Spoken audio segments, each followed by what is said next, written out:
നമസ്കാരം. ഗസയിലെ ദുരിതബാധിതർക്കായി ലോകമെമ്പാടും നിന്ന് അയക്കുന്ന കോടിക്കണക്കിന് രൂപയുടെ ദുരിതാശ്വാസ നിധിയും മറ്റ് അവശ്യ സാധനങ്ങളും പലപ്പോഴായി ഹമാസിന്റെ കൈകളിലേക്കാണ് എത്തിച്ചേരുന്നതെന്ന ഇസ്രയേലിന്റെ വാദങ്ങളെ ശരിവെക്കുന്ന നിർണായക റിപ്പോർട്ടുകൾ പുറത്ത്. ഗാസയിലേക്ക് വലിയ തോതിൽ സഹായം എത്തിക്കുന്ന ബ്രിട്ടനിലെ പ്രമുഖ ഇസ്ലാമിക് ചാരിറ്റി സംഘടനകളിലൊന്നായ പെനി അപ്പീലിന്റെ മുതിർന്ന ഉദ്യോഗസ്ഥർ തന്നെ തങ്ങൾ അയക്കുന്ന പണം ഹമാസിന്റെ കൈകളിലേക്ക് എത്തിയേക്കാമെന്ന രഹസ്യമായി മുന്നറിയിപ്പ് നൽകിയിരുന്നതായി പ്രമുഖ ബ്രിട്ടീഷ് മാധ്യമമായ the Mail on Sunday report ചെയ്തു.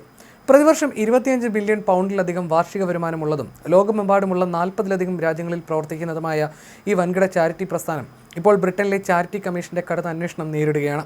ആരോപണങ്ങൾ ശക്തമായതിനെ തുടർന്ന് ഈ വർഷം ആദ്യം അന്വേഷണ ഉദ്യോഗസ്ഥർ പെനി അപ്പീലിന്റെ വേക്ക്ഫീൽഡിലുള്ള ആസ്ഥാന ഓഫീസിൽ മിന്നൽ പരിശോധന നടത്തുകയും സുപ്രധാന രേഖകൾ പിടിച്ചെടുക്കുകയും ചെയ്തിരുന്നു. ഇസ്രായേൽ ഹമാസ് യുദ്ധത്തിന് പിന്നാലെ ഗസയിൽ ദുരിതാശ്വാസ പ്രവർത്തനങ്ങൾ നടത്തുന്നതിനായി പ്രോഗ്രാം ഫോർ എൻജിഒസ് എന്ന ബ്രിട്ടീഷ് ഏജൻസിക്ക് പെനി അപ്പീൽ 3,50,000 പൗണ്ടിലധികം കൈമാറിയിരുന്നു.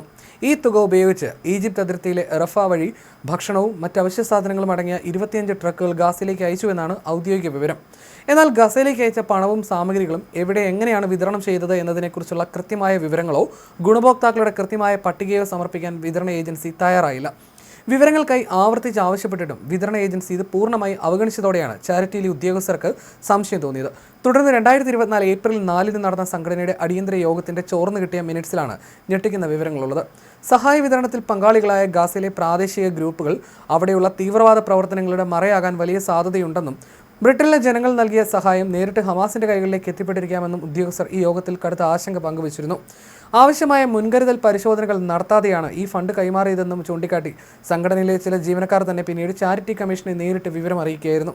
പണവും സാധനങ്ങളും ഗാസ അതിർത്തി കടന്നു കഴിഞ്ഞാൽ പിന്നെ അതിന് എന്ത് സംഭവിക്കുന്നു എന്നത് തങ്ങളുടെ ഉത്തരവാദിത്തമല്ല എന്നാണ് പ്രോഗ്രാം ഫോർ എൻജിഒസ് അധികൃതർ വ്യക്തമാക്കിയത്.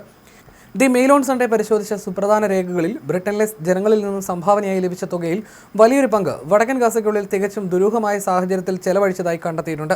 വടക്കൻ ഗാസയിൽ മീഡിയ സേവനങ്ങൾ ഉൾപ്പെടെയുള്ള കാര്യങ്ങൾക്കായി ആയിരക്കണക്കിന് പൗണ്ട് ചെലവിട്ടതായിട്ടാണ് രസീതുകൾ വ്യക്തമാക്കുന്നത്.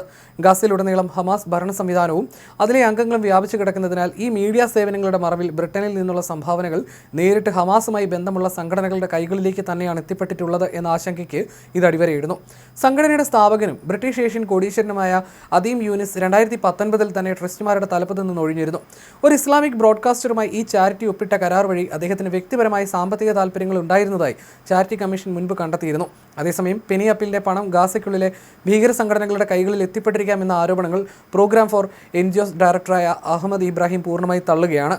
താൻ പെനി അപ്പീലിന് ആവശ്യമായ വിവരങ്ങൾ കൈമാറിയിരുന്നുവെന്നും സംഘടനയുടെ മേധാവികൾ ഈജിപ്തിലെ കെയ്റോയിലുള്ള തങ്ങളുടെ കമ്പനിയുടെ വെയർഹൌസുകൾ നേരിട്ട് സന്ദർശിച്ചിരുന്നുവെന്നും അദ്ദേഹം കൂട്ടിച്ചേർത്തു. കൃത്യമായ പരിശോധനകൾക്ക് ശേഷമാണ് ഫണ്ട് നൽകിയതെന്നും 2024 ജൂണിൽ ഇതിന്റെ കൃത്യമായ ഓഡിറ്റ് റിപ്പോർട്ടുകളും രസീതുകളും ലഭിച്ചിട്ടുണ്ടെന്നും പെനി അപ്പീൽ ഔദ്യോഗിക പ്രസ്താവനയിലൂടെ അറിയിച്ചു. തങ്ങളുടെ പണം കൃത്യമായ മാനുഷിക കാര്യങ്ങൾക്കാണ് ഉപയോഗിച്ചതെന്ന് ഉറപ്പുണ്ടെന്നും അവർ വ്യക്തമാക്കി. എന്നാൽ പെനി അപ്പീലിനെതിരെയുള്ള തങ്ങളുടെ റെഗുലേറ്ററി കംപ്ലയിൻസ് അന്വേഷണം ശക്തമായി തുടരുകയാണെന്ന് ചാരിറ്റി കമ്മീഷൻ സ്ഥിരീകരിച്ചു. ആഗോളതലത്തിൽ വലിയ ദുരിതാശ്വാസ പ്രവർത്തനങ്ങൾ നടത്തിയിരുന്ന ഒരു പ്രസ്ഥാനം ഇപ്പോൾ ഭീകരവാദ ഫണ്ടിംഗ് ആരോപണത്തിൽ അന്വേഷണം നേരിടുന്നത് അന്താരാഷ്ട്ര ചാരിറ്റി മേഖലയിൽ വലിയ ചർച്ചകൾക്കും ആശങ്കകൾക്കും വഴി തുറന്നിരിക്കുകയാണ്.